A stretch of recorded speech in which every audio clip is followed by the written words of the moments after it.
What's going on, y'all? How we feeling? How we doing? We doing good, energetic. Got some energy today. We worked out. What's going on? Today, I wanted to talk about how being attractive and competent today can get you isolated. Now, I'm sure most of you who are in this position already know what I'm about to say, but there are many who don't really get like the the minute details. You know what I mean? They don't really understand like how it is that it happens itself, but how it maintains as well. And we gotta kind of understand the social dynamics and how you can get in that situation. But mostly, like you want to understand that it's not. It's usually not your fault, right? It's because, especially today, now that we talk about spirituality, it's because that you're kind of an anointed individual, right? They see you as somebody who has the agency to do what they want to do, right? Whatever passion and creative field that is, and they think that you're capable, right, to do it all on your own. That may or may not be true for you, but they see it that way, and that for people that strikes some jealousy or envy. Both things we don't really want to see because they're not healthy. They're sinful things. They lead us astray, lead us to places where we're not ourselves anymore, right? We kind of get locked into that mindset. I've experienced it myself. I know like firsthand what it's like to feel that way, to feel like somebody is better than you and you feel like you can't do anything about it. It's not true, but I can see the feeling. Like I understand it.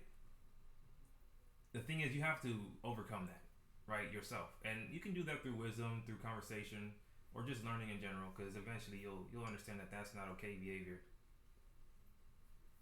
But it happens, right?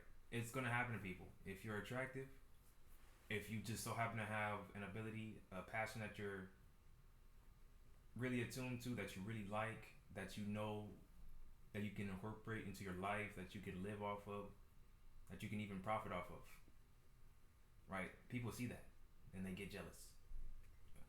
It is what it is, right? We live with it, but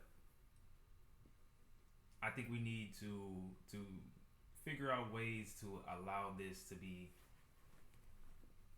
something that we don't really focus on, right? You can just allow people to be who they are, allow them to be their authentic self, allow them to freely be who they are and live out their life, right? Professing whatever it is they've learned or creatively done in their life.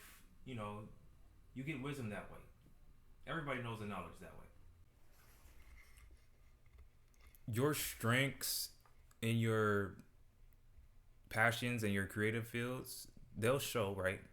As you authentically become yourself in society and it's attuned to your persona, and others will they won't be able to help but notice the results, right? They'll see exactly what's going on because you're going to be yourself eventually. Everybody eventually manifests whatever it is they believe in into their personality eventually, right? Not much you can do to hide it.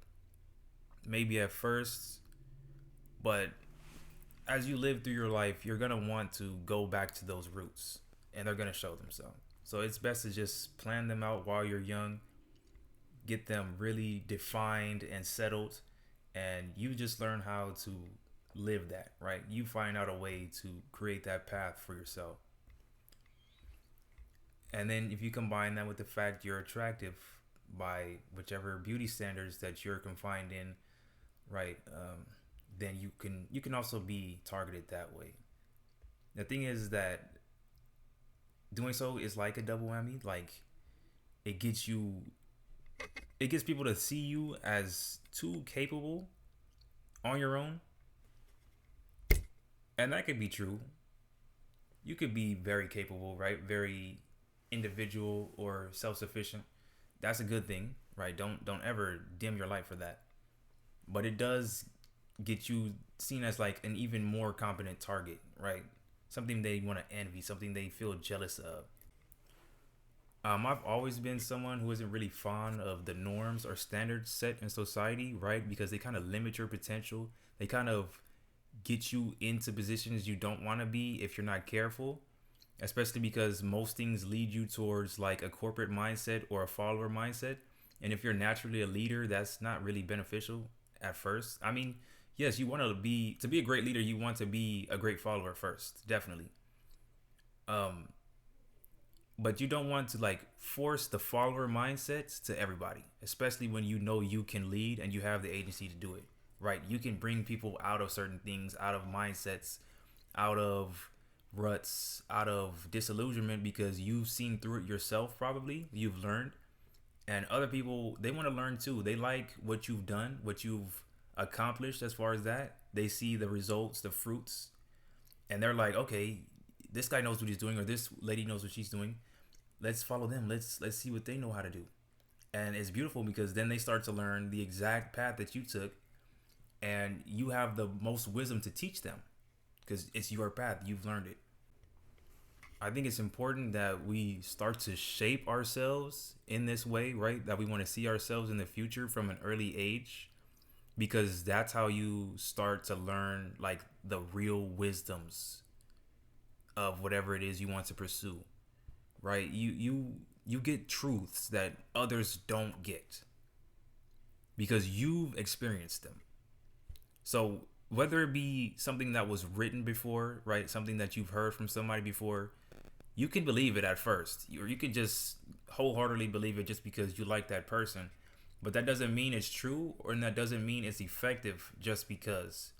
It's better when you take what they say or whatever they taught you and then you incorporate it and you learn from it. Because then you can innovate. Since you've learned and you know that what they said was true or what you learned was true, you innovated in a way to where you try a new thing with that knowledge. You develop something or you learn something, and now you're an innovator just because of that. All this is good stuff, but unfortunately, there are some people who just are not going to agree with you no matter what you do, right? They just have to be against, and it's mostly to do with their mindset and who they stay around. You know, they're kind of in a low vibration. They don't get what it means to take action when necessary. They rather find an easier route. Not that that's bad. It's just when your life is based on easier routes and you've never experienced discomfort to a degree where it transforms you, you kind of get locked to that mindset and you want to be around other people who also like to be like that.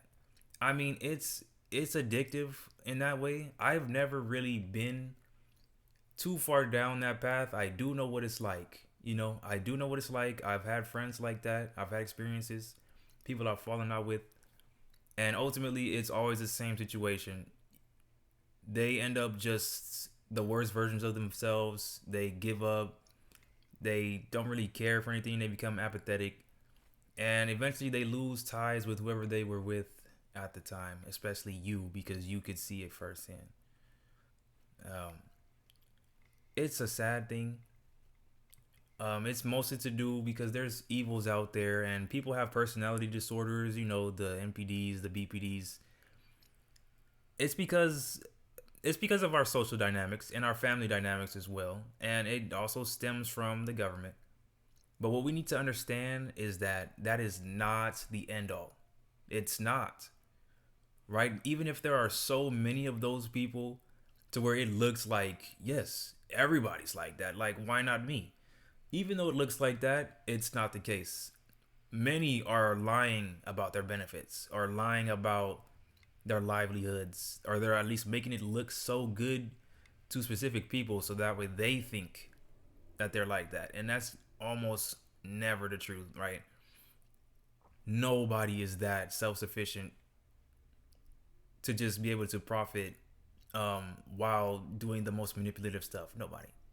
Nobody has that level of clarity to do stuff. It's not really possible to be on that low vibration and thinking you're a high vibrational person. No, you have to actually live it. You have to be it.